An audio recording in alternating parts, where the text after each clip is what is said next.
to the start of Wave 1. If this isn't a beautiful picture on this Patriots Day, I don't know what is. All of those people about to test themselves and achieve a hard-fought dream.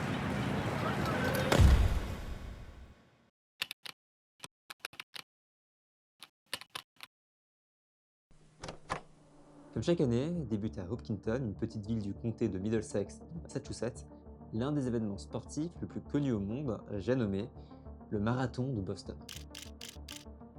Chaque année, depuis 1893, des centaines de milliers de personnes s'y rassemblent pour courir, encourager, partager, mais surtout vivre un moment inoubliable entouré de leurs proches. Cependant, cette année, quelque chose me touche en double.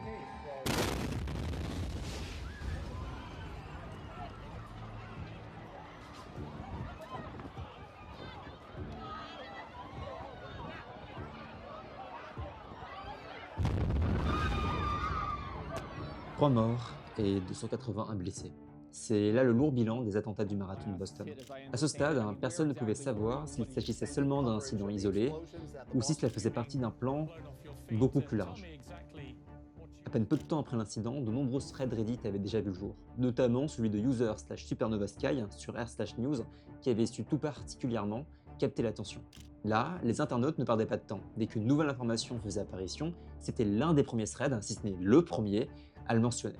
Il faut dire que contrairement aux médias traditionnels, ce qui fait la force des réseaux sociaux, et ce qui faisait déjà à l'époque la force des réseaux sociaux, c'est que ici, eh bien, tout le monde peut contribuer. Ainsi, des milliers de personnes partout aux États-Unis travaillaient déjà main dans la main à récupérer les dernières informations liées à l'incident, laissant ainsi à la traîne les médias traditionnels qui forcément avaient des équipes beaucoup plus réduites. De plus, l'intérêt des threads comme celui de Supernova Sky, c'est qu'il ne se limitait pas seulement à partager les dernières informations liées à la recherche des auteurs de l'acte. Les utilisateurs y postaient également des images et des vidéos sous différents angles de l'incident, des informations pour aider les victimes et leurs familles à se retrouver au plus vite, ou encore des propositions de services où des gens se proposaient pour venir en aide aux victimes ou à leurs familles pour quelque raison que ce soit. De manière générale, plus le temps passait et plus le thread grouillait de monde. Et au bout d'un moment, il ne s'écoulait plus 10 minutes sans que quelqu'un n'ajoute encore quelque chose, de vrai comme de faux, à cette longue liste d'informations. Les gens voulaient savoir combien de bombes y avait-il, où étaient-elles, qui était mort, qui était blessé. Mais l'enquête, elle, ne faisait que commencer. Il y a à peine quelques heures après l'incident, une première séance de presse eut lieu où Richard Deslauriers, un agent spécial du FBI en charge de l'investigation, partagea des détails sur l'avancée de l'enquête en collaboration avec le département de police de Boston. This morning, the FBI, along with Boston PD, Massachusetts State Police, and ATF, officially began its forensic evidence recovery effort at the site. Il rassura le public que, compte tenu des moyens déployés, ils retrouveront à coup sûr et au plus vite les auteurs de l'acte. Il en profita par la même occasion pour informer le public que toute information pouvait être potentiellement une information utile et qu'il ne fallait donc pas hésiter à les contacter s'ils avaient quoi que ce soit qui pourrait aider l'enquête. Cependant, de nombreux réditeurs ont pris ce message un peu trop à cœur, comme une bouteille à la mer de la part des autorités, incapables de faire le travail pour lequel ils sont payés, et ont donc entrepris, en parallèle de la police, leurs propres recherches. Mais ce qu'ils ne savaient pas, et que vous aussi, c'est que c'est exactement ça qui allait marquer la lente descente aux enfers de nombreuses personnes. Et contrairement à ce qu'on pourrait penser, ce ne sont pas les internautes qui ont tiré le coup d'envoi de cette chasse aux sorcières. Parce que ce qui a vraiment enflammé la toile et par la même occasion contribué à décrédibiliser les médias traditionnels dans le cadre de cette affaire, c'est justement le fait que ces mêmes médias n'arrêtaient pas de partager de fausses informations. Par exemple, le New York Post a rapidement après l'attaque posté un bilan humain qui annonçait 12 morts au lieu de 3. Ou encore, quand ce même média ainsi que Fox News ont annoncé qu'un premier coupable avait déjà été trouvé, alors qu'il s'agissait en réalité d'un simple étudiant d'origine saoudienne, de couleur de peau sombre apparemment, ne me demandez pas pourquoi, j'en ai pas la moindre idée pourquoi c'est précisé, qui n'avait rien à voir avec cette affaire. Heureusement, cette fausse information a vite été réfutée par la police de Boston, mais ça y est, la chasse aux sorcières avait déjà bel et bien été lancée. Il ne fallut pas plus de temps pour que Reddit et Twitter ne se mettent aussi à participer. Cette fois dans un tout nouveau subreddit, dont la raison d'être principale qui était d'aider les autorités dans leur recherche, a vite été remplacée par une toute nouvelle qui était de les remplacer. Et ce subreddit, c'est r/find Boston Bombers. Et là, un déluge de pistes a commencé à pleuvoir sur le subreddit où tout le monde y allait de sa propre hypothèse personnelle, ressassait de vieilles informations dans l'espoir de devenir le héros au QI 5 chiffres qui à lui seul a su faire mieux que le FBI, la police, mais surtout que tous les autres. Toutes ces hypothèses n'auraient pas été aussi problématiques si elles étaient restées confinées au sein de R/Find Boston Bombers. Cependant, quand quelque chose se remplit et qu'on continue de l'alimenter, son contenu finit toujours par se déverser. Et c'est exactement ce qu'il s'est passé avec ce subreddit. Les gens ont commencé à venir d'ailleurs récupérer les pistes, les partager sur d'autres réseaux sociaux et pire encore sur d'autres médias. Plutôt que de laisser les autorités faire leur travail, les gens et les médias se mirent à accorder beaucoup trop d'attention à ce que des gens comme vous et moi, sans qualification, s'essayaient à deviner. Et c'est cette soif de sensationnalisme qui a mené aux exécutions publiques de nombreuses personnes.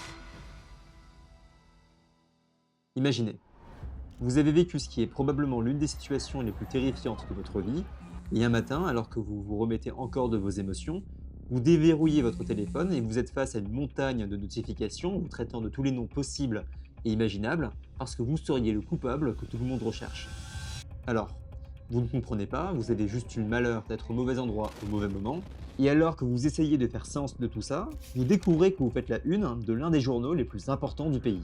Ça, c'est ce qui est arrivé à Salaheddine Baroum et Yassine Zaimi, qui, comme d'autres encore, ont été harcelés et exposés sur la base de fausses informations issues de théories farfelues tout droit sorties de, vous l'avez deviné, Reddit. Mais, contre toute attente, à ce moment-là, les autorités annoncèrent finalement 2 suspects. Et ainsi, grâce à ça, les recherches ont pu reprendre sur Internet. Cette fois-ci, avec des informations fiables. Et moi aussi, j'étais pas mal surpris, mais Reddit s'est encore trompé.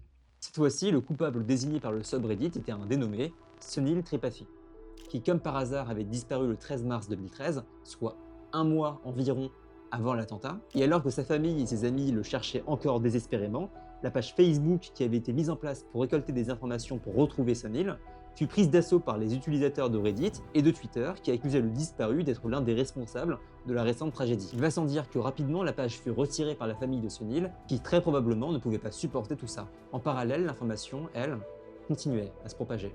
Et à chaque fois qu'elle était partagée, elle devenait un peu plus une vérité. Et encore une fois, après les utilisateurs normaux, c'était au tour des journalistes de médias reconnus de repartager cette nouvelle vérité. Le suspect a été identifié comme étant Sunil Tripathi. Le subreddit, lui, s'enflammait. Et bientôt, les premiers slogans commençaient à faire leur apparition. Parmi eux, un en particulier a marqué Internet. We did it, Reddit. On l'a fait, Reddit.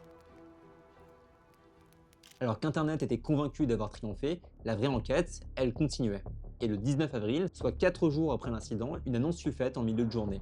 Les 2 suspects avaient finalement été identifiés comme étant 2 frères, Termelan Ternev et Dzhokhar Ternev. Et à peine quelques heures après l'annonce, débuta une fusillade entre les 2 coupables et les forces de l'ordre. L'aîné fut roué de balles par la police avant de se faire écraser par son propre frère qui tentait désespérément de s'enfuir à bord d'une voiture volée. Chose qu'il réussit à faire, ce qui le permit de gagner encore quelques heures de liberté avant que la police ne le retrouve caché dans un jardin. Find Boston Bombing n'a en rien aidé l'investigation. Tout ce que le sub aura réussi à apporter, c'est des accusations infondées, un harcèlement incessant et surtout le ternissement de la mémoire d'un innocent. Comment ça? Vous vous souvenez de Sunil, celui qui a été porté disparu? Non? Eh bien malheureusement, le 23 avril, soit 8 jours après l'attentat, un corps fut retrouvé dans une portion de la rivière Seekonk, derrière l'hôtel Wyndham Garden à Providence. Des analyses dentaires confirmèrent qu'il s'agisse bien de Sunil Tripathi, qui s'était suicidé bien avant que toute cette histoire ne commence.